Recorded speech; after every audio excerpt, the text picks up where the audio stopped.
बाळू मामांची मूर्ती डोळे भरून पहा, मामांच्या समाधीचं दर्शन घ्या, कपाळ भरून भंडारा लिहा आणि पोट भरून प्रसाद खा. तुमचं गाराणं माझ्या बाळू मामाला सांगा, तुमच्या जीवनाचं कल्याण झाल्याशिवाय राहणार नाही. हे का बाळू मामाच्या नंदीचं सांगणं आहे. होय, मी बाळू मामाचा नंदी आहे. 140 कोटी जनतेमधून मला निवडलेला आहे भाकणूक सांगण्यासाठी. होय, मी बाळू मामाचा पिये आहे. होय, मी बाळू मामाचा चाकर आहे. होय, मी बाळू मामाचा गडी आहे.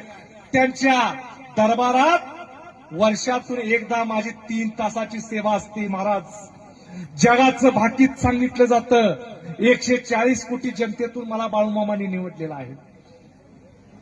महाराजांना कदाचित थोडंसं माझं मगाशी खटकलं असेल की मी बाळू मामांच्या मार्फत आलेला आहे. होय, मला बाळू मामाने इकडे तुम्ही जा